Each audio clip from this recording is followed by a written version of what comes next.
अस्सलाम वालेकुम स्टूडेंट। आज हम कर रहे हैं मैथमेटिक्स 8th क्लास। एक्सरसाइज हमारे पास है 1.3। स्टूडेंट, इस पूरी एक्सरसाइज में वैन डायग्राम को डिस्कस किया गया है। वैन डायग्राम कहीं पर बनानी है, कहीं पर वैन डायग्राम गिवन है और उसको शेड करना है। आज हम कर रहे हैं question number 4। Copy the following Venn diagrams and shade according to the operations given below each diagram. कि इस वैन डायग्राम को कॉपी करना है और हर वैन डायग्राम के नीचे एक ऑपरेशन दिया हुआ है और हमने अपने क्वेश्चन को या उस वैन डायग्राम को उस ऑपरेशन के अकॉर्डिंग शेड करना है। स्टूडेंट, ये पार्ट 1 मैंने आपके सामने अब लिख दिया है। इसमें ये जो डब्बा सा बना हुआ रेक्टेंगुलर बॉक्स, ये रिप्रेजेंट कर रहा है यूनिवर्सल सेट को। और इस यूनिवर्सल सेट के अंदर 3 मज़ीद सेट मौजूद हैं। ये ग्रे कलर में मौजूद है सेट ए, और उसके बाद ये ब्लू कलर में मौजूद है सेट बी, और इसी तरह ऑरेंज कलर में मौजूद है हमारे पास सेट सी। तो स्टूडेंट, हमने जो ऑपरेशन शेड करना है वो है A intersection B union C, यानी कि ए तक आते बी यूनियन सी। तो सबसे पहले हम सोल्व करेंगे ब्रैकेट को। ब्रैकेट में मौजूद है ए इंटरसेक्शन बी, यानी कि ए तक आते बी। स्टूडेंट, अगर आप अपनी फिगर पर गौर करें, इस डायग्राम पर गौर करें, तो इसके अंदर सेट बी के अंदर सेट ए मौजूद है। इन अदर वर्ड्स आप कह सकते हैं कि सेट ए सेट बी का सबसेट है, यानी कि सेट ए के तमाम एलिमेंट सेट बी के भी तमाम एलिमेंट मौजूद हैं। यानी कि सेट बी और सेट ए में जो इंटरसेक्शन होगा वो होगा सिर्फ सेट ए, क्योंकि सेट ए और सेट बी के जो एलिमेंट में कॉमन एलिमेंट हैं वो है सिर्फ सेट ए। तो इसलिए हम यहाँ पर जिस हिस्से को शेड करेंगे वो होगा आपके पास सिर्फ सेट ए। तो हम यहाँ पर सेट ए को शेड कर देते हैं इस तरह से। आप इसको स्केल और पेंसिल की मदद से भी शेड कर सकते हैं। ये मैंने इसको यहाँ पर हाईलाइट कर दिए। अब ये आपके पास जो ब्रैकेट है ये मुकम्मल तौर पर हल हो गई, यानी कि ए इंटरसेक्शन बी का जो आंसर आएगा वो होगा सिर्फ सेट ए। इसीलिए हमने सिर्फ सेट ए को शेड कर दिया है।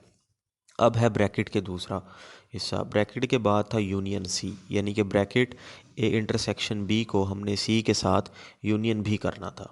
आप इसको कुछ इस तरह से समझ सकते हैं कि जैसे हमारे पास था ए इंटरसेक्शन बी, तो इसका आंसर हमारे पास आया था ए। तो उसके बाद अगर हम इसका यूनियन लेंगे सी के साथ, तो पहले है ए इंटरसेक्शन बी और इसका आंसर हमारे पास आया है A union C as it is. तो अब हमने जो शेड करना है वो है ए यूनियन सी।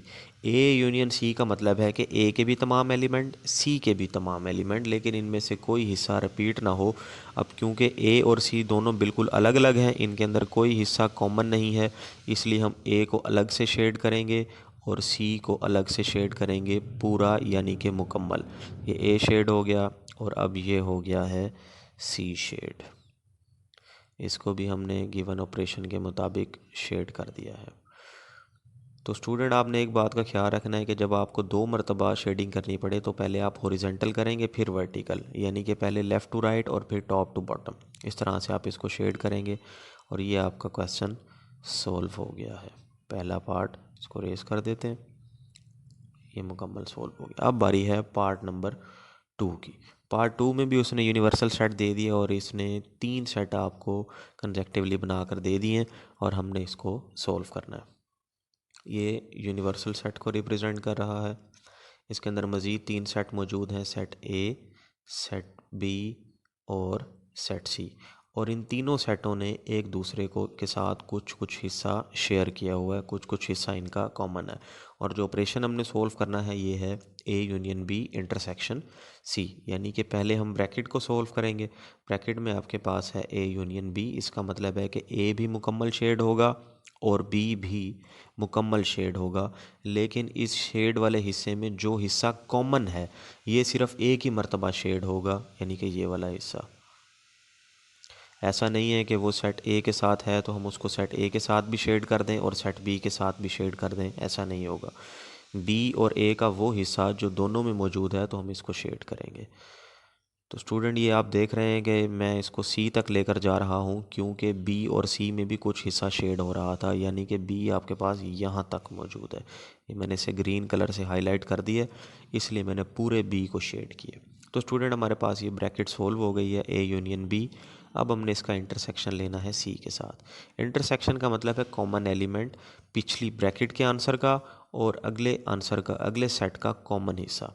तो ये वाला जो हिस्सा है जिसको मैं हाईलाइट कर रहा हूँ, ये है आपके पास कॉमन हिस्सा, क्योंकि ये सी में भी मौजूद है। ये मैंने ब्लैक कलर से सी को भी हाईलाइट कर दिया है, और इन दोनों के दरमियान जो हिस्सा था ये मैंने इसको अब इस कलर से हाईलाइट कर दिया। ये आपके पास इंटरसेक्शन आ गया, क्वेश्चन सोल्व हो गया।